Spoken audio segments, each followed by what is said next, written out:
네, 안녕하십니까.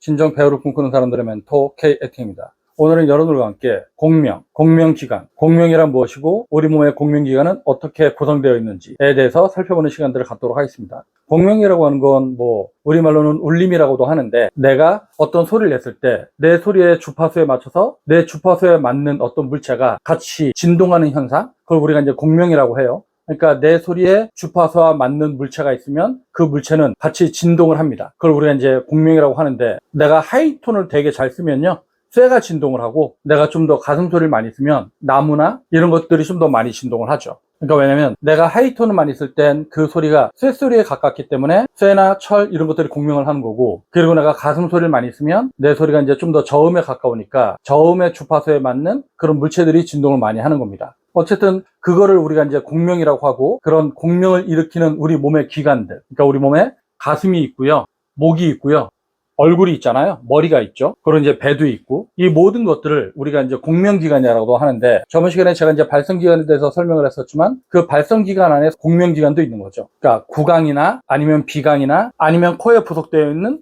부비동, 제가 저번에 이제 전두동, 상악골 이런 식으로 해갖고 코에 부속되어져 있는 동굴이 있는데, 그걸 우리가 부비동이라고 하고, 이게 얼굴 앞판에 8개의 동굴들이 있다고 그랬죠? 작게. 그러니까 이게 뼈와 뼈 사이에 비어있는 공간들이 있으니까, 그게 이제 동굴처럼 우리가 동굴에 가거나 아니면 목욕탕에 가면 조그맣게 소리를 내도 소리가 되게 이제 증폭되는 느낌? 소리가 확대되는 느낌? 그러니까 많이 울리죠. 야, 그러면 야 이런 식으로 울리는 어떤 현상들을 경험할 수 있는데, 우리 몸에 그런 식으로 목욕탕이나 아니면 동굴처럼 소리를 증폭시켜주는 기관들이 있습니다. 그래서 그게 구강, 부비동, 비강, 인후강, 흉강, 복강 이런 식으로 얘기를 하는데, 이 동굴들의 특징은 뭐냐면 뼈로 둘러싸여 있어요. 그러니까 뼈로 둘러싸여 있는데, 그 뼈로 둘러싸인 공간들이 비어있기 때문에 그 비어있는 공간들을 통해서 내가 낸 소리가 확대, 증폭 작용을 일으킨다라고 하는 거죠. 그러니까 여러분들 중에 발성적인 문제가 있는 사람들 같은 경우는 그냥 목으로만 소리를 크게 내려고 하는 사람들이 많이 있을 거예요. 즉, 목으로만 소리를 크게 내려고 하니까, 제가 저번 시간에도 얘기했지만 성대근은 되게 이렇게 작다 그랬죠. 그러니까 남자는 한 2cm 내외, 여자는 1.5cm 내외인데, 이 작은 성대근 2개가 붙어서 소리를 내는데 거기서 나오는 소리가 커봤자 얼마나 크겠어요. 근데 우리가 일상적으로 보면 누군가의 목소리는 훨씬 더 울림이 있고 좋은 목소리처럼 느껴지는 사람들 같은 경우는, 남자가 평균적으로 2cm 정도의 성대근을 가지고 있다 했을 때 2.2cm인 사람이 좀 더 울림 있고 좋은 목소리를 가지고 있는 경우가 많이 있습니다. 그러니까 성대가 약간만 길고 성대가 약간만 더 두꺼워도 좀 더 남성스럽고 울림 있는, 그리고 안정감 있는 소리를 낼 확률이 많이 있는 거죠. 그러니까 애초에 그렇게 소리를 내는 사람들 같은 경우는 그렇게 성대가 길고 두꺼우니까 그런 소리는 타고나는 거죠. 즉, 원래 자기가 가지고 있는 성대근이 두껍고 기니까 그런 경우를 우리가 이제 꿀성대라고 하기도 하고. 근데 그러면 일반인들 같은 경우는 그런 소리를 낼 수가 없느냐? 그렇진 않죠. 근데 이제 대부분의 사람들이 비슷한 조건의 성대근의 길이와 두께를 가지고 있지만 이거를 잘못 사용하면 탁한 소리를 내거나, 그러니까 허스키 보이스죠. 허스키 보이스를 내거나, 아니면 막힌 소리를 내거나, 아니면 이렇게 누르는 소리를 내거나, 답답한 소리를 내거나, 아니면 코맹맹이 소리를 내거나, 이런 현상들이 생기는 겁니다. 그래서 우리가 이제 호흡과 발성에 대한 얘기를 하면서 이 발성을 지금 이제 주로 다루고 있는데, 이 발성에서 중요한 게 뭐냐면 울림에 대한 것들, 내 공명장치에 대한 것들, 내 몸에 여러 군데의 공명장치가 있으니까 그 공명장치를 어떻게 활용해서 울림 있는 소리를 낼 수 있는가, 이게 이제 중요한 목표라고 할 수 있어요. 그러니까 제가 저번 시간에도 설명을 했었지만, 여러분들 중에 구강 안쪽만 활짝 열고 소리를 내는 사람들 같은 경우는 소리가 굉장히 맑고 낭랑하고 안정감이 있습니다. 근데 이 구강 안을 닫아버리면, 그러니까 연구개와 혓부리를 닫아버리면 여러분들의 소리가 막힌 소리가 나오죠. 그러니까 먹는 소리가 나오기도 하고. 그러니까 아마도 우리가 먹는 소리를 낸다, 소리를 바깥으로 내지 않는다, 이런 경우가 연구개와 혓부리를 닫은 거거나, 아니면 이 후두부 위에 후두개라고 하는 게 있어요. 이 후두개는 뭐냐면, 이 목구녕 안에는 이 앞으로 넘어가는 기도가 있고요. 그러니까 그거는 폐로 들어간 거죠. 그리고 뒤로 식도가 따로 있어요. 그러니까 기도와 식도가 따로 있죠. 기도는 공기가 지나가는 거고, 그래서 폐로 가는 거고요. 식도는 우리가 음식을 삼키면 위로 보내는 통로를 얘기하는 건데, 근데 우리가 음식을 삼키면 그 음식이 폐로 넘어가면 안 되잖아요. 그래서 그 폐로 넘어가는 걸 방지하기 위해서 이 후두 위쪽에 후두개라고 하는 게 있어요. 그래서 소리를 낼 때는 이 후두개가 열려 있고, 음식을 삼킬 때 이 후두개가 닫힙니다. 그러니까 후두개라고 하는 건 후두 천정이라고 하는 거죠. 후두개가 닫히면서, 그러니까 후두 뚜껑, 이게 닫히면서 내가 음식물이 넘어갈 때 그 음식물이 기도로 넘어가지 않게끔 이 후두개가 그런 역할을 하는 건데, 그러니까 여러분들이 말을 하면서 음식을 먹다 보면은 갑자기 살에 걸리는 경우가 있잖아요.